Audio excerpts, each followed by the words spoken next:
কবিতা মই পাঠ কৰিবলৈ ওলাইছোঁ, আবৃত্তি কৰিব ওলাইছোঁ। কবিতাকেইটা জুবিন দালৈ লিখা। মই জুবিন দাকতো শুনাব নোৱাৰিলোঁ, কিন্তু মই গৰিমা বৌক শুনাইছোঁ। গৰিমা বৌ বেয়া হোৱা নাই বুলি কৈছে, মই আৰম্ভ কৰিছোঁ।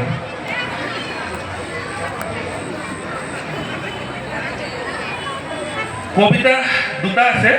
প্ৰথম কবিতাটো মই 18 নৱেম্বৰত লিখা, দাদাৰ জন্মদিনত, আৰু 2 নম্বৰ কবিতাটো মই 31 ডিচেম্বৰ 2025 লিখিছিলোঁ।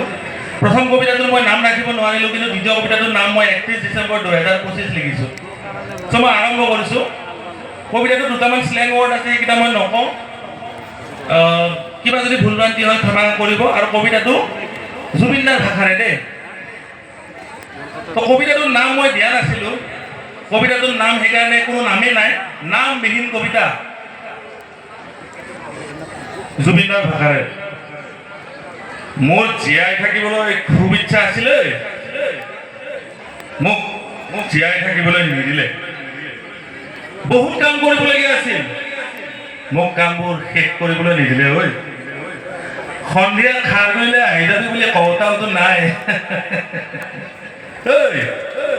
মোৰ শেষ স্থান যদিও সোণাপুৰত, তথাপিও মই তহঁতৰ হৃদয়ত থাকিবই।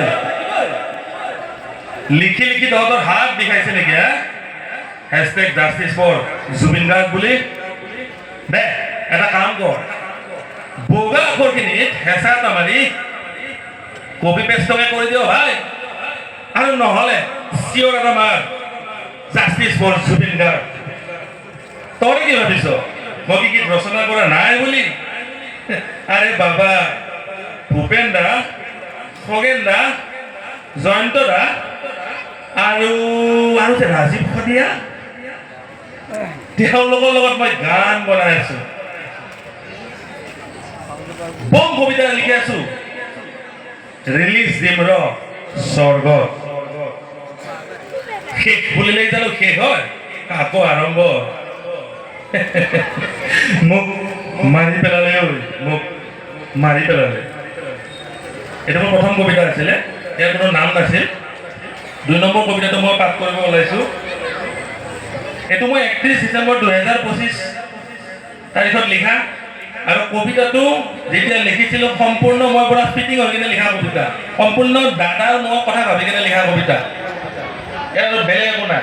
কবিতাটোৰ নাম হৈছে 31 ডিচেম্বৰ 2025 জুবিন দাৰ ভাষাৰে। 31 ডিচেম্বৰ 2025 কিৰে ভাই, তহঁতে পাৰ্টি কৰি আছ ন? দে কিন্তু কৰিবি, লিখি লিখি তহঁতৰ হাত বিষাই গৈছে ন? Hashtag justice for Zubeen Garg বুলি। ঐ মোৰ বহুত ঠাণ্ডা লাগিছে ৰে, এতিয়া ঠাণ্ডা দিন আছিলে। চালা সোণাপুৰত বিৰাট ঠাণ্ডা। ঐ কম্বল এখনো নাই। ঐ পিছে পাৰ্টিত তহঁতৰ কিহৰ মাংস? খাহী, মুৰ্গী, হাঁহ নে গাহৰি? মই কিন্তু গাহৰি মাংস খুব ভাল পাইছিলোঁ। ঐ তহঁতক ধন্যবাদ ৰে। চালা 7 মিলিয়ন কৰিবলৈ তহঁতে 4 মাহ লগাই দিলি। হা ঐ বৌৰে কি কৰিছে খবৰ এটা ল'বি। তাক কৈছিলোঁ মই নেথাকিলেও শিৰত সেন্দুৰ লৈ থাকিবি। ঐ পাৰ্টি কৰিছে ন তহঁতে? কৰ কৰ কৰ কৰ। এইবাৰ কিন্তু তহঁতে মোক জানমণি অঞ্চলৰ 2025 কথা, 2026 কথা নুসুধিবি দেই।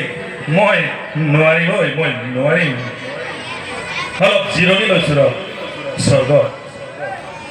31 December 2025। Thank you, I love you. জয় জুবিন দা।